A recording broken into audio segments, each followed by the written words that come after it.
Bagi saudaraku yang mengakui bahwasanya Allah itu tidak ada, mari kita renungkan sedikit bahwasanya Allah itu ada dan ini merupakan fitrah, suara hati nurani manusia.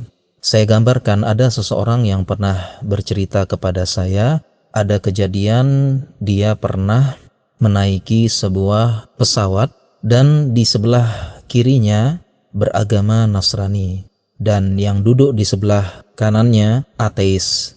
Suatu ketika pesawat berguncang dengan dahsyat dan pilot pun mengumumkan bahwasanya cuaca buruk dan ada kemungkinan pesawat akan melakukan pendaratan darurat. Dan orang ini tentu saja yang beragama Islam berdoa ikhlas kepada Allah, dan dia melihat temannya di sebelahnya yang beragama Nasrani pun berdoa, dan dia melihat teman yang sebelahnya lagi yang ateis hanya bisa pasrah. Dan keduanya karena ada tempat bersandar yang paling akhir yaitu Rob Allah, teman kita ini merasa tenang, ada harapan terakhir. Kemudian alhamdulillah setelah sekian lama pesawat kembali tenang dan cuaca kembali baik. Akhirnya yang ateis ini mengatakan, saya melihat kalian berdoa dan kalian bisa merasa tenang sedikit. Sedangkan aku bingung berdoa kepada siapa, aku tidak tahu kepada siapa aku berharap di saat-saat seperti ini.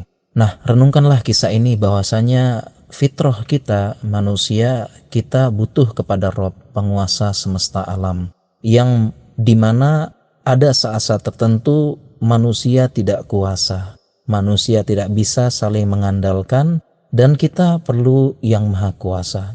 Ini adalah fitrah. Sebagaimana ketika gempa, tanah bergoyang, gempa yang dahsyat, saat itu siapapun akan butuh kepada yang maha kuasa. Kita lihat saat itu ketika tanah bergoyang, gempa, siapapun saat itu yang tidak pernah mengenal Allah, mungkin sangat jarang sholat, tiba-tiba langsung astagfirullah, subhanallah, ya Allah. Kembali fitrahnya kepada yang maha kuasa di saat manusia tidak berdaya dan manusia tidak bisa saling mengandalkan. Dan masih banyak dalil-dalil yang lainnya sebagaimana yang sering saya tegaskan. Misalnya pertanyaan, siapakah yang menciptakan Allah pencipta? Jelas ini pertanyaan yang tidak tepat atau pertanyaannya salah. Sebagaimana pertanyaan, kapan ayahmu melahirkan? Tentu ini pertanyaannya salah karena tidak ada ayah yang melahirkan. Demikian juga pertanyaan, siapa yang menciptakan pencipta? Ini pertanyaannya salah dan tidak ada jawabannya karena yang namanya pencipta itu menciptakan, tidak diciptakan. Dan logika membenarkan harus ada yang menciptakan dan dia tidak diciptakan karena pertanyaannya akan berakhir terus, tidak ada ujungnya. Siapa yang menciptakan ini? Oh, siapa yang menciptakan ini? Siapa yang menciptakan ini? Dan demikian juga di alam semesta ini, apakah semuanya kebetulan?